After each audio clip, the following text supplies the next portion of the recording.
خطبہ جمعہ مسجد حرام بتاریخ 22 شعبان سن 1443 ہجری بمطابق 25 مارچ سن 2022 عیسوی بعنوان ماہ رمضان میں نبی صلی اللہ علیہ وسلم کا طریقہ. خطیب فضیلت الشیخ ڈاکٹر اسامہ بن عبداللہ خیاط. ترجمہ حشر الدین عبد الشہید. تمام تعریف اللہ کے لیے ہے جس نے انسان کو سب سے اچھے ڈھانچے پر پیدا فرمایا. میں اس پاک ذات کی حمد کرتا ہوں، اس نے اپنے بندوں کے لیے دین مقرر فرمایا اور انہیں سیدھے راستے کی رہنمائی کی. میں گواہی دیتا ہوں کہ ایک اللہ کے سوا کوئی معبود برحق نہیں، اس کا کوئی شریک نہیں، اور میں گواہی دیتا ہوں کہ ہمارے سردار اور نبی محمد اللہ کے بندہ اور رسول ہیں جو معزز مقام اور محکم طریقے والے ہیں. اے اللہ تو درود و سلام نازل فرما اپنے بندہ اور رسول محمد پر، ان کے اہل خانہ اور صحابہ پر جو کہ فراواں فضل والے ہیں. اما بعد، اللہ کے بندو، آپ اللہ کا تقوی اختیار کریں اور یاد رکھیں کہ آپ اس سے ملاقات کرنے والے ہیں، اس کے سامنے کھڑے ہونے والے ہیں. سو نیک بخت وہ ہے جس نے اس مقام کے لیے تیاری کی، اس کے لیے ساز و سامان لیا اور سب سے بہتر توشہ اختیار کیا. اللہ کی طرف جانے والی ہر وادی پر چلا اور اس سے قبولیت، مغفرت اور خوشنودی کی امید کرتے ہوئے ہر قول و عمل کے ذریعے اس کی قربت طلب کی. اللہ کا فرمان ہے اور اپنے ساتھ سفر خرچ لے لیا کرو، سب سے بہتر توشہ اللہ تعالیٰ کا ڈر ہے. اور اے عقل مندو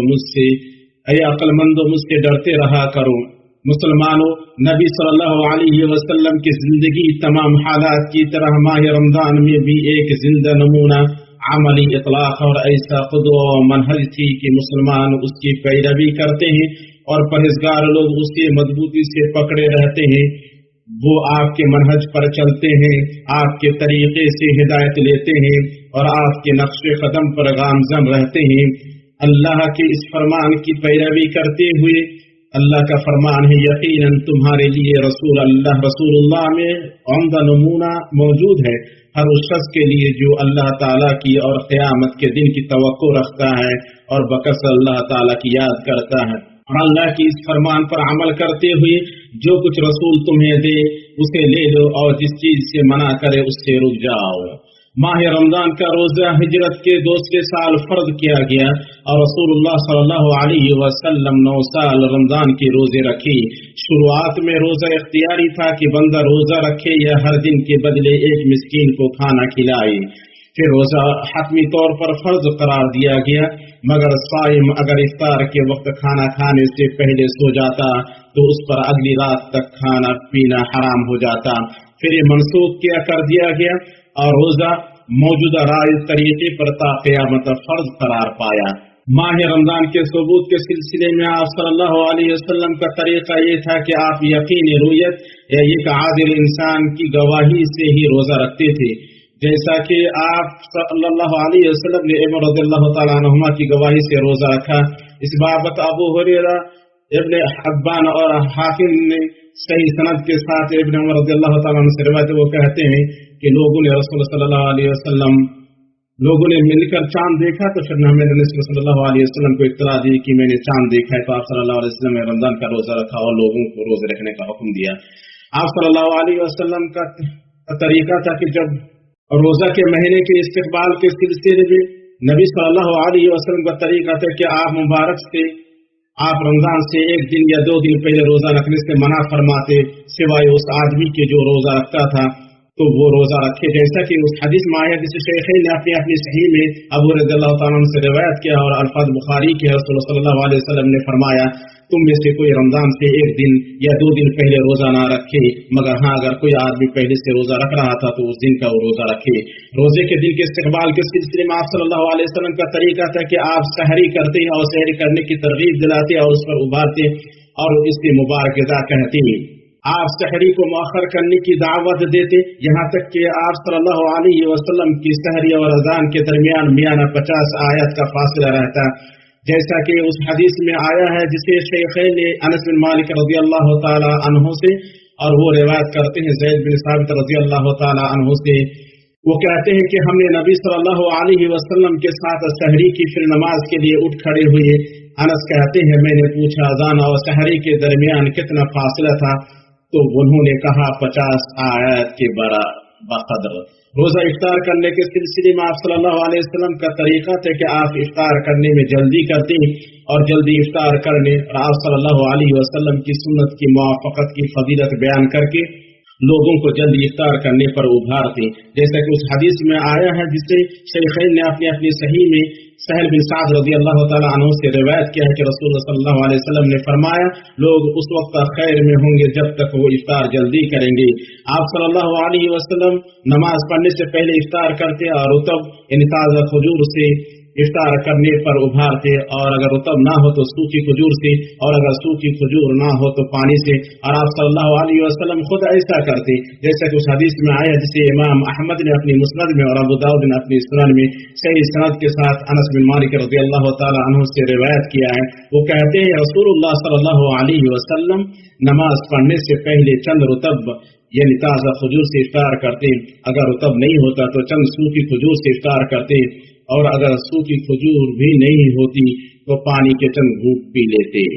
آپ صلی اللہ علیہ وسلم افطار کرتے وقت یہ دعا کرتے ذهب الظمأ وابتلت العروق وثبت الاجر انشاء اللہ تعالی، یعنی پیاس چلی گئی، رگیں تر ہو گئی اور انشاءاللہ اجر ثابت ہو گیا۔ اسے ابو داؤد نے اپنی سنن میں اور نسائی نے سنن کبریٰ میں حسن سند کے ساتھ ابن عمر رضی اللہ تعالی عنہما سے روایت کیا ہے۔ آپ صلی اللہ علیہ وسلم کا طریقہ تھا کہ آپ افطار کے وقت دعا کرتے اور فرماتے روزے دار کے لیے افطار کے وقت ایسی دعا ہے جو رد نہیں ہوتی۔ اسی ابن ماجہ نے عبداللہ بن عمرو بن العاص رضی اللہ تعالی عنہما سے روایت کیا ہے اور حافظ ابن حجر اسے حسن کہا ہے۔ نیز آپ صلی اللہ علیہ وسلم فرماتے ہیں 3 دعائیں رد نہیں ہوتی ہیں، والد کی دعا اپنی اولاد کے لیے، روزے دار کی دعا اور مسافر کی دعا۔ اسے بیہقی نے سنن کبریٰ میں اور ضیاء مقدسی نے مختارہ میں صحیح سند کے ساتھ انس بن مالک رضی اللہ تعالی عنہ سے روایت کیا ہے۔ ماہ رمضان میں آپ صلی اللہ علیہ وسلم کا طریقہ تھا کہ آپ طرح طرح کی عبادت بکثرت کیا کرتے تھے، جیسے صدقہ، احسان، نماز، ذکر، تلاوت قرآن، قیام اللیل اور اعتکاف۔ قرآن کی تلاوت اور خیر کی سخاوت کرنے کے سلسلے میں آپ کا طریقہ وہ تھا جسے ابن عباس رضی اللہ تعالی عنہما نے بیان کیا ہے۔ وہ کہتے ہیں نبی صلی اللہ علیہ وسلم لوگوں میں سب سے خیر کی سخاوت کرنے والے تھے۔ رمضان میں آپ اس وقت زیادہ فیاض ہو جاتے جب جبریل آپ سے ملتے، جبکہ جبریل علیہ السلام رمضان میں آپ سے ہر رات ملتے رہتے یہاں تک کہ رمضان ختم ہو جاتا۔ نبی صلی اللہ علیہ وسلم ان پر قرآن پیش کرتے، چنانچہ جب جبریل علیہ السلام آپ سے ملتے تو آپ کھلی ہوا سے زیادہ تیز خیر کی سخاوت کرنے والے ہوتے۔ اسے شیخین نے اپنے صحیح میں روایت کیا ہے۔ اس قرآن مذاکرہ میں اس بات کی واضح دلیل ہے کہ ماہ رمضان میں قرآن کے مذاکرہ کی بڑی فضیلت ہے۔ اس مہینے میں زیادہ سے زیادہ قرآن کی تلاوت کی جائے اور وہ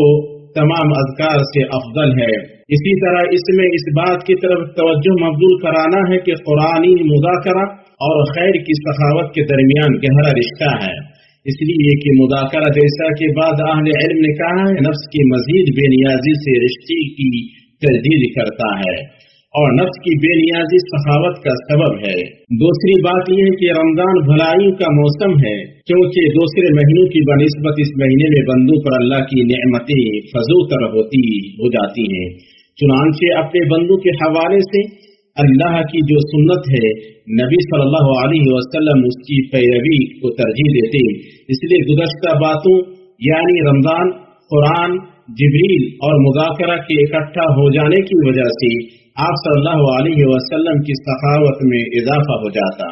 اور آپ صلی اللہ علیہ وسلم کی سخاوت رحمت کے ساتھ برابر چلنے والی کھلی ہوا سے زیادہ تیز ہو جاتی۔ اس میں اس بات کی طرف اشارہ ہے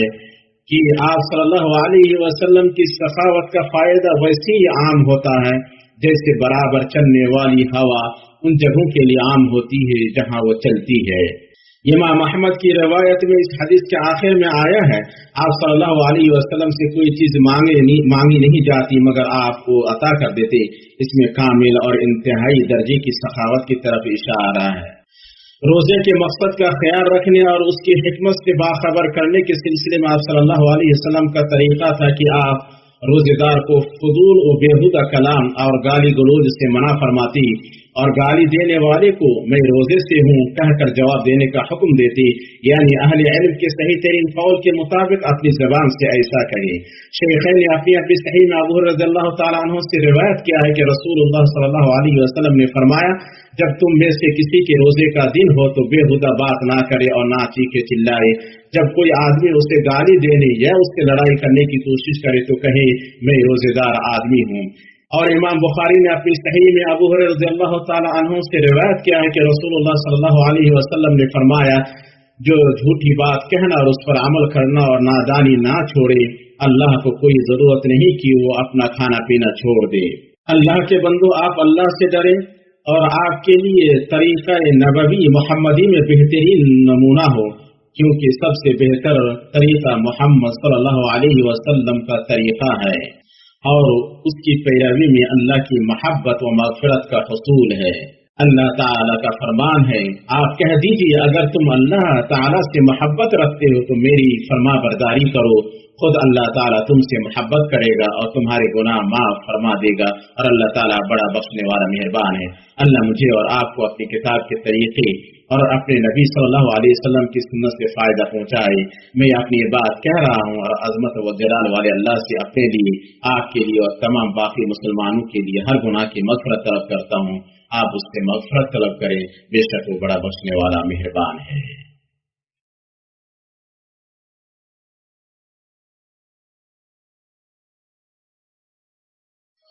بے شک ہر طرح کی تعریف اللہ کے لیے ہے، ہم اس کی حمد کرتے ہیں، اس سے مدد اور مغفرت چاہتے ہیں اور اپنے نفسوں کی برائیوں اور برے اعمال سے اللہ کی پناہ لیتے ہیں۔